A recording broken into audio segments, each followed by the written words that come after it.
Hello everyone and welcome back to the next instalment of Let's Build a Telephone System utilising Laravel and Twilio. So this episode is going to be a nice short and simple one. We're going to focus on the hang up button if we hang up the call from our end and if the user hangs up the call from their end. We want to update the UI and make sure Twilio call disconnects. So like I say, it should be a relatively quick episode and we can then incrementally build with quick episodes going forward.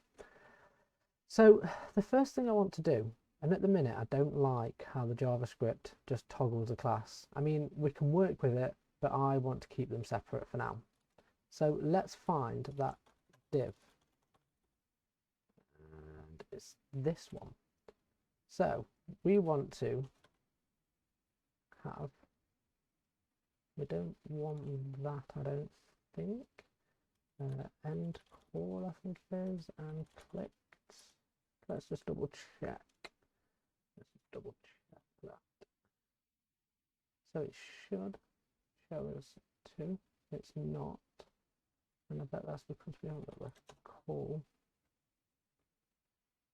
Yeah, so it's because we haven't got that call class. So we want to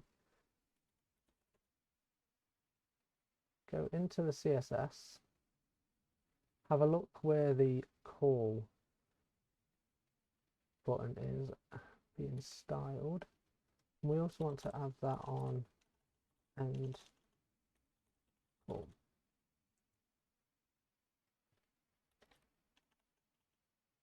Dot end call dot call icon. And this is going to be a bit tedious.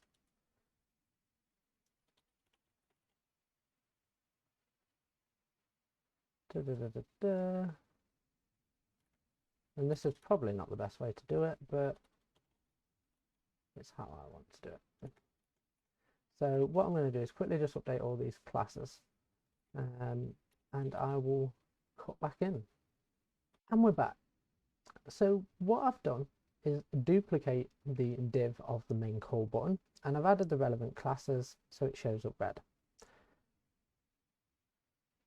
So what we then want to do is hide this main call button when we click it, and then we want to show the end call button. But before we do that, we just want to hide this by default. So if we just refresh, make sure the button's green, it's green, perfect. So then when we do the .call button, or action dig, so that's action dig, that's action dig. So let's change this. I suppose we can do that.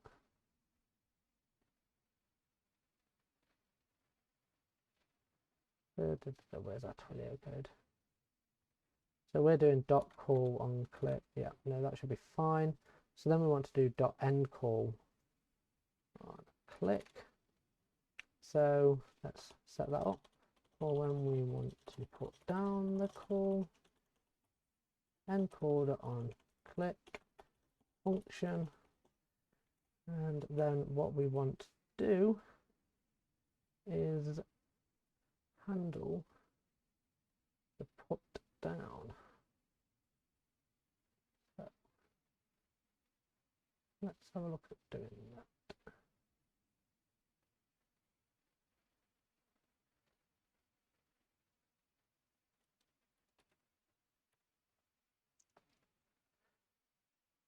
And we're back. So I've put all the classes in. Let me just get that for OCD reasons. So I put the extra div in, I've put the relevant classes on there, and I've also hidden it by default. So if we go to our front end, we've got the green button shown by default, but then what we want to do is hide this button when we click it, and hide the main call button and show this end call button. But let's handle actually clicking the end call button first and putting down the phone call. So what we want to do is go down to our Twilio code, and we want to, when we make a call, it's going to do it here, and it's going to connect to the call. So then what we want to do, where we've got our register hang up button listener, is end call dot on, click. We're going to console log, hang up the call from our end. And what we're going to do is disconnect the call. So because we've got this call constant here that we set up, which is going to be equal to the phone call that we do with Twilio, we can do something as simple as that. At the minute, it's not going to work because the button's hidden. And if we actually test this, when we click the button, it's not going to show the button still. So we need to handle that. So if we do action dig.click, and if this has class call, we don't need to handle this anymore, I don't think, in call.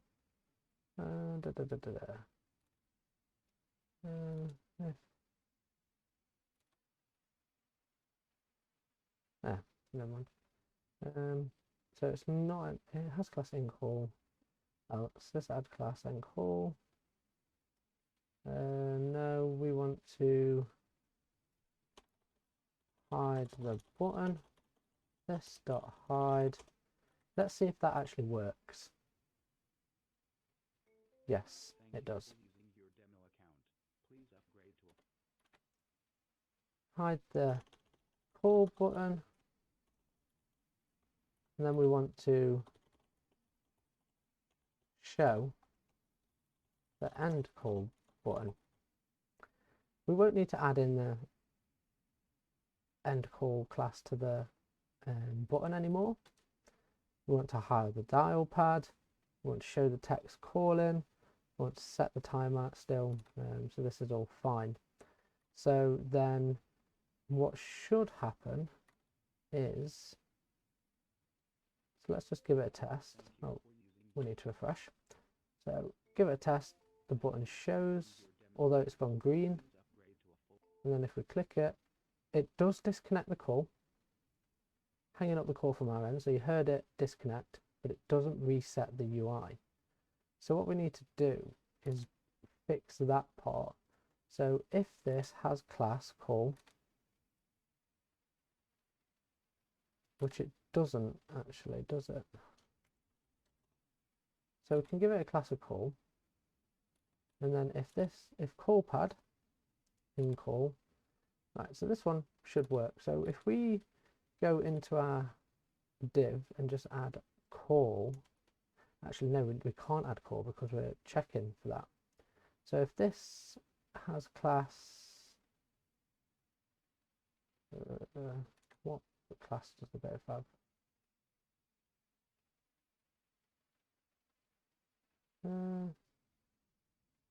Let's refresh. Call action dig. Thank you for using your demo account. Please upgrade. We'll just change this to an else, really. Doesn't need to be an else if at the minute.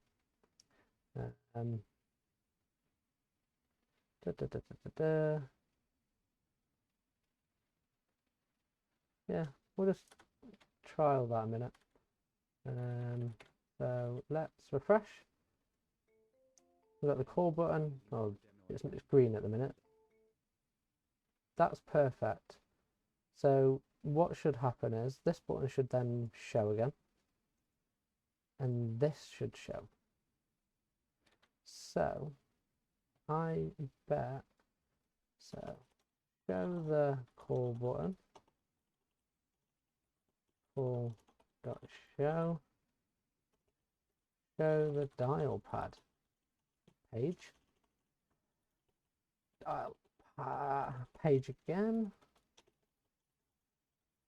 and let's just give that a test. Made a call, put it down, perfect. That's what we basically wanted with the transition and whatnot. You know, this is just taken off CodePen, so it's not going to be perfect. So we want to sort that green button out. So let's have a look. Let's then, and that also removes the class, doesn't it? Cool. being stupid, and I bet someone notices that before I did. This dot hide the button. Right, I was just being stupid. So let's try again. We've got the call.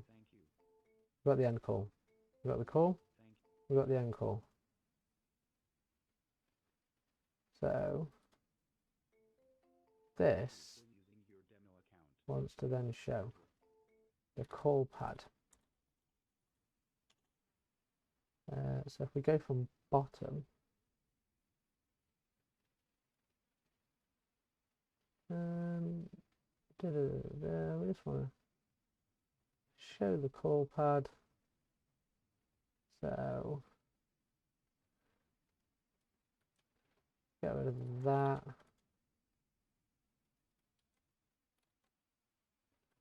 And so once we've hid the dial pad, let's call pad dot css capacity 1. I think it would be. Would it be 1? It's not letting me do it. Yeah, it's 1.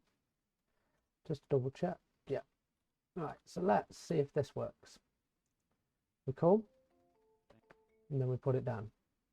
We call, and then we put it down.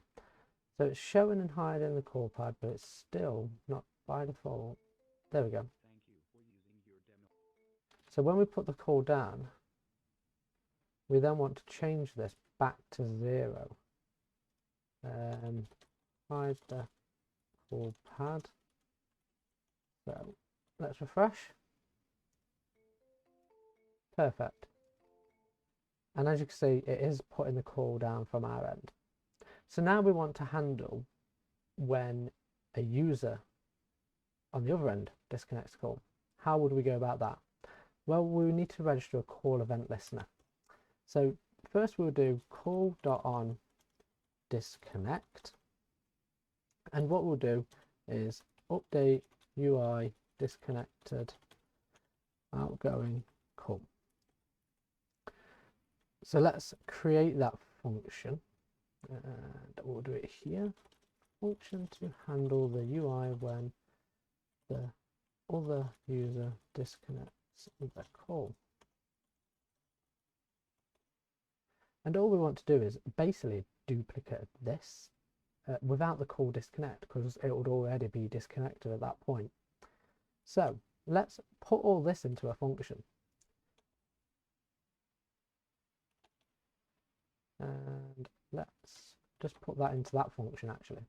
That would make perfect sense, because then what we could actually do is do that. Update the UI. Let's just double check it works. That works. Although the button doesn't then show. So run into a bit of issues there. So let's just inspect on what's happening. So we've still got the end call button showing, and we need to actually hide that.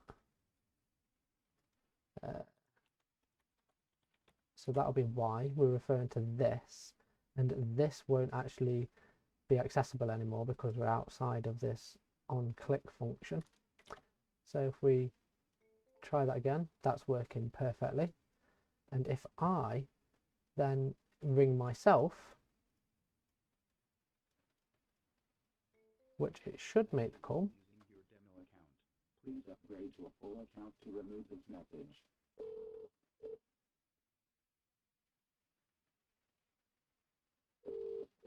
I'm getting the call, which is perfect. I've answered the call. Now I'm going to put the call down. Perfect. That is exactly what we wanted. So it updates the UI when we disconnect the call and when the other person disconnects the call. One final thing, let's get rid of this check number is not defined. That is because I removed that function, isn't it? So what I will do is we just won't check the number for now. I'm not that bothered on that just yet. Obviously it's just a case of showing if we can find it, it will be within here. Yeah, it's just a case of showing that. So what we could do, eventually we could maybe store a number in the contacts. So an example would be showing that add contact. So we could add the, when we're on the call, we could add that contact or that caller to our contact list, and maybe have a way to show the contact list going forward. But that's not something I'm too bothered about implementing in this series. It's probably out of the scope, and obviously if that's something you wanted to put in, I'm sure you could find many ways to do that as well. We could use Laravel Livewire to real-time search the database for any numbers that we've got stored as a contact. There's a variety of ways that we could do that, but I just want to set up a really basic telephone system. So that concludes this episode. I hope you enjoyed and learned something, and also laughed at me, not seeing bits of code when it's staring me right in the face. The next episode, what we want to then do is when we're calling out, we don't want this timer to show until the user's accepted the call. That's first and foremost. Do we? Maybe we do, but we don't want this animation. We want to make it obvious on the UI that the call's not been accepted as of yet. So that's something we've got to do on the next episode. And then we also want to handle when a call's been cancelled, whether that's from our end. So when we're calling and the user hasn't answered and we cancel that call, we want to handle that. And we also want to handle when the other person cancels the call and rejects us as such. So we'll handle those in the UI in the next episode, and then we'll have a look at taking it further. We'll test out calling client to client or agent to agent calling, and then we'll have a look at inbound calls. So we make a call to the telephone number on Twilio, handle that through the back end, which it should already be doing, and then we will update the UI and listen for those incoming calls as well.